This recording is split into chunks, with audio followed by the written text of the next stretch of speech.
Hello friends, this video is a gift of love to all my friends who are basically aiming to earn more money.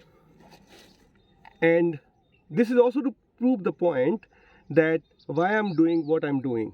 So let's start a story that how did this money come into being and and and what was the purpose. So basically humans were living in the first phase in a nature economy. In nature economy, they just wanted a mango and they went to the tree and plucked the mango and eat it. That was the nature economy. You were just hunter gathering kind of community. You were able to get all the things you wanted from the nature itself. After that came cooperative economy. In the cooperative economy, people needed to work together on agriculture farm, and that is how the cooperative economy came into being. Like 10-20 families coming together, making the field, preparing the field, and doing all the things together, because it is not something which you can do it alone. And then there was a power economy, because when small communities started gathering together, then there was a king who emerged, and then the king was able to exert some pressure, and he was able to, maybe pressure, maybe consensus, or whatever it happened, but he was able to coin a currency, and everybody was imputing their faith in that currency to facilitate transactions. Okay. After that came the physical stuff economy. In the physical stuff economy, what happened that when the king of one place was trading with the king of another place, then there were two different currencies, so they needed to work together to devise a mechanism of exchange, and then they basically anchored the value of that currency to some particular physical stuff like gold or that kind of metal. And slowly, the fractional reserve system, slowly, they thought that anchoring the value to a physical stuff is okay, but they really need a more sophisticated system to manage every transaction. So they came up with the money idea, and so the currency of one place and the currency of second place, they were not really, the kings were not really free to print whatever number of money they wanted to print. So there was anchoring. In addition to anchoring, there was a complicated mechanism to decide the value of each currency.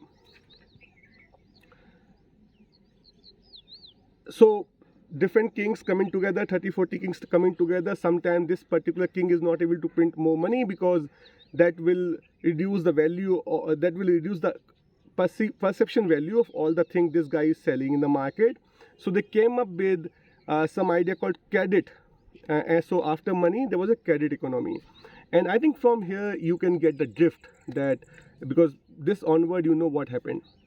After credit economy emerged, then came the land, labor, capital economy, industrialization. So in industrialization, it's okay how much currency we have printed. It's okay that how much sort of transaction we do, how we anchor it to a particular system. But in reality, people realize that the nation is worth all the resources it's on, the physical level, the resources under the ground, and the ground itself, the land. So that then came the land, labor, capital economy.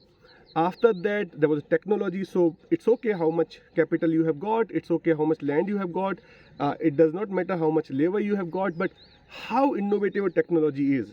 So then come the technology-led sort of money system. Slowly, I think from there onward, when we became young, we have seen economy of time. So my time is worth more than the time of somebody who is doing the physical labor. CEO time is more than the manager time, and that sort of stuff. So till now, you know what has happened. And friends, with internet, with technology, with AI, machine learning and all, I think, and we are already seeing it on social media and other stuff, we are slowly entering into the age of attention economy. Why attention economy? Because people want to own our future. Why do they want to own our future? Because they have exploited all the measure to get value from our resources, from the past, from the land, from the labor, from the money system, from every single thing. Now if a rich person need to become rich, they need to own our future. So suppose if Google has a hold my attention, and if I'm coming back again and again to the Google, then Google knows me and all the things which I like. So they can not only see what I like, but they can actually own my future by manipulating my decisions, my thinking process, with the subtle nudges. They call it individualizing experiences, no, like making things very much specific to you. So making things very much specific to you is a way to owning your future. So we are slowly entering into the attention economy, and the power of attention economy will come into sort of in open within 5-6 years, when even when you don't want to buy something, there will be something which will happen around you that you will get to buy that stuff, or you might not even have an option, because by harnessing your attention, they have become so big that they can actually control every single thing. So how do we counter this attention economy and maintain our existence, at the same time be rich?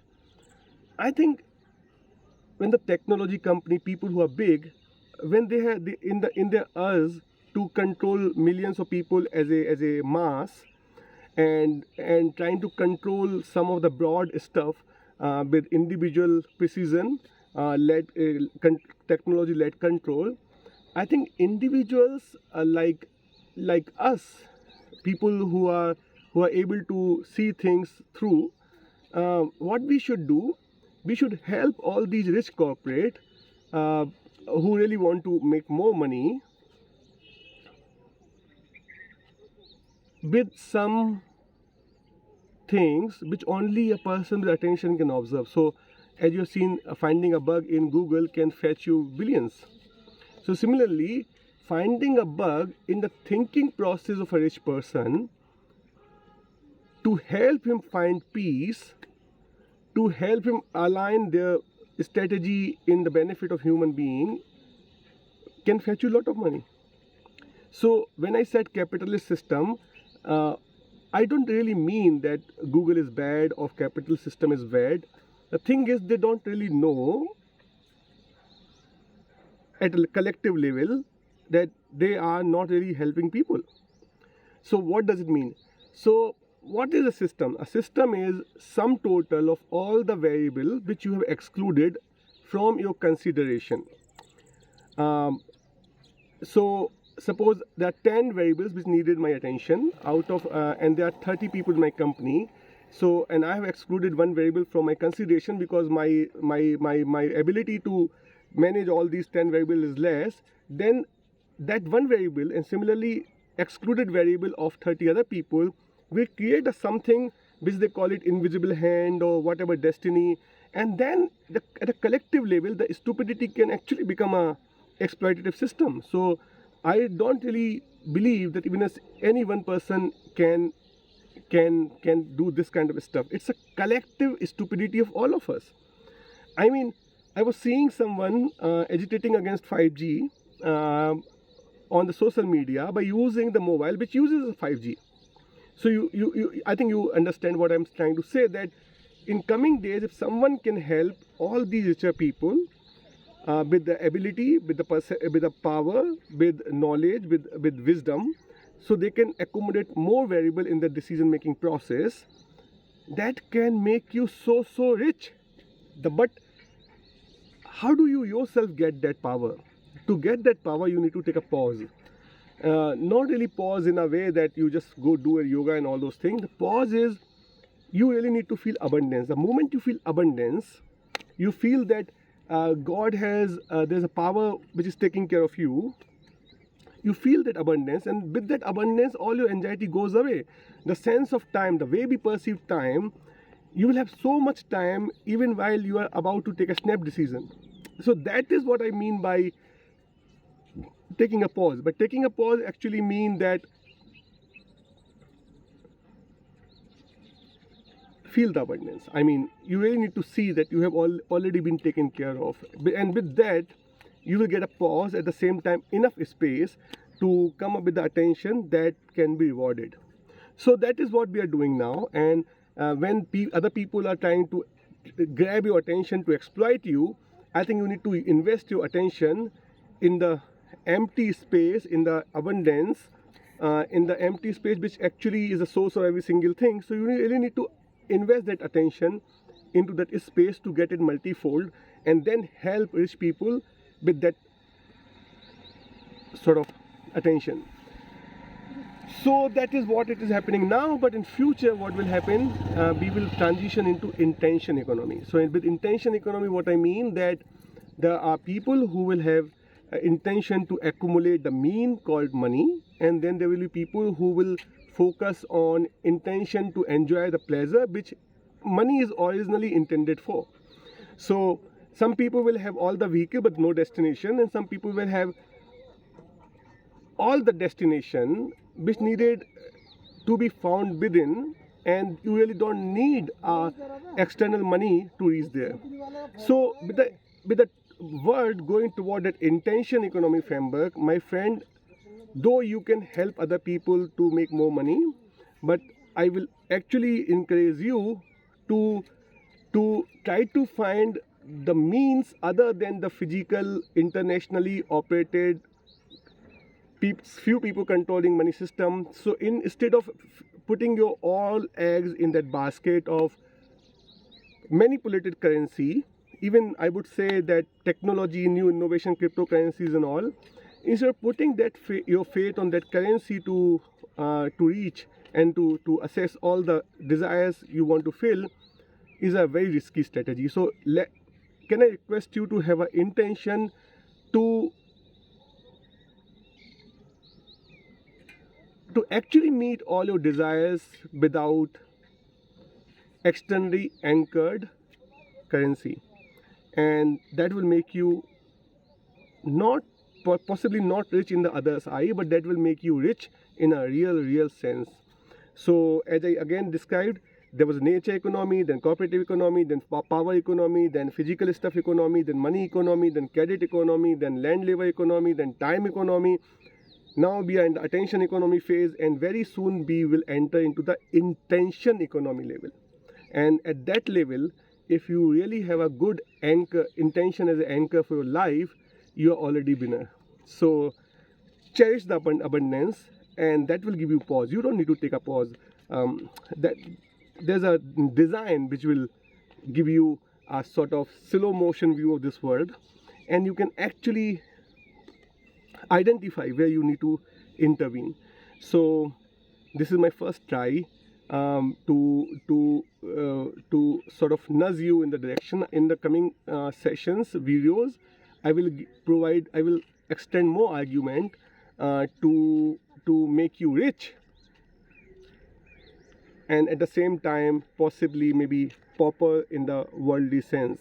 So there's a paradox, and today when we're talking with my friend, then what I realized, that God has its power by the paradox it has created the Saturn. If not for Saturn, people might have not really felt the need of God. So that is how I think the wisdom, that the paradox, the ability to hold the paradox is a wisdom. If you can hold paradox and the whole range in that paradox, that's a wisdom. So what I aim for when I say that I am aiming for wisdom, that no one can place me in a particular box. So the technology in coming time, if the technology can actually fit me in a certain box, they will just have a remote in their hand to sort of make me dance on the tune. So that is what I mean, that when you have a paradox which is a big wide range, and not many people can traverse that range, including technology, then I think you are independent. Then you have a sovereignty. Then you have a sort of your own anchor within yourself. So with that intention, may God make you find and access and reclaim your true wealth, that is contentment. At the same time, since you are very nice people, and I love you all, so may God bless you with all the material wealth also to help people who need it. If a Jeff Bezos and Bill Gates can become rich, I think if you have that kind of money, the world will be a better place. So may I wish you all the wealth you desire for. Thank you very much.